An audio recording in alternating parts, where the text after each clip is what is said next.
बहुत समय पहले की बात है। एक विशाल और समृद्ध राज्य था सुरगढ़। वहाँ के राजा वीरेंद्र सिंह न्यायप्रिय और प्रजापालक शासक थे।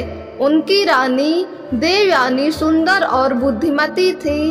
राजा रानी को वर्षों तक संतान नहीं हुई, लेकिन वर्षों की तपस्या और प्रार्थना के बाद उन्हें एक साथ 3 सुंदर कन्याओं की प्राप्ति हुई।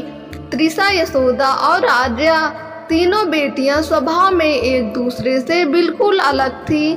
त्रिशा साहसी और निडर, यशोदा कोमल और भावुक और आर्या बुद्धिमान और चतुर थी। राजा रानी ने तीनों को भरपूर स्नेह और शिक्षा दी। पूरे राज्य में उनकी बुद्धि, सौंदर्य और संस्कारों की चर्चा थी। एक दिन पड़ोसी राज्य के राजा ने युद्ध की घोषणा कर दी। राजा वीरेंद्र को सीमाओं की रक्षा के लिए स्वयं जाना पड़ा। इसी दौरान एक विश्वासघाती मंत्री ने महल में धोखा दिया। उसने राजमहल के दरवाजे खोल दिए और शत्रु सैनिकों को भीतर घुसा लिया। अफरा तफरी में रानी देवयानी ने अपनी बेटियों को बचाने के लिए उन्हें अलग अलग दिशाओं में जंगल के रास्ते भेज दिया और स्वयं बंदी बन गईं। तीनों राजकुमारियां अलग अलग रास्तों में भटक गईं।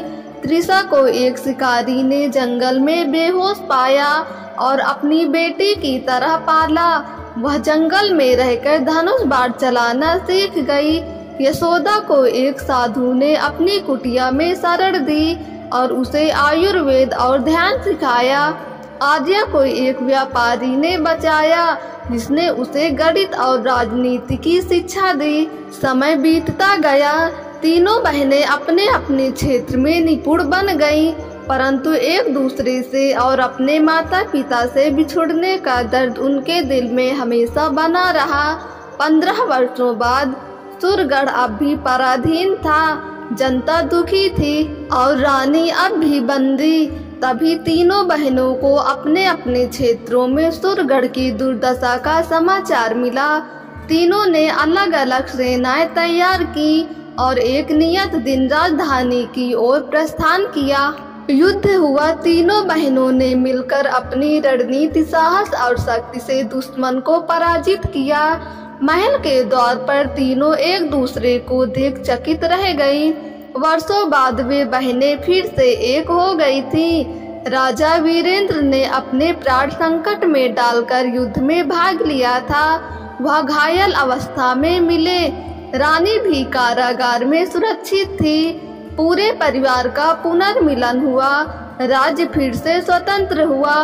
राजा ने तीनों बेटियों को त्रिदेवी की उपाधि दी और राज्य का प्रशासन उनके हाथों में सौंपा।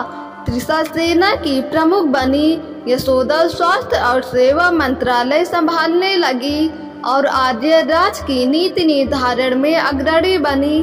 राज्य फिर से समृद्ध हुआ और सुरगढ़ की 3 राजकुमारियां लोक कथाओं में अमर हो गईं, एकता, साहस और ज्ञान की प्रतीक बनकर। दोस्तों, अगर आपको ये कहानी पसंद आई हो तो हमारे YouTube चैनल को सब्सक्राइब करके बेल आइकन को क्लिक कर दें, ताकि वीडियो का नोटिफिकेशन सबसे पहले आप तक पहुँचे।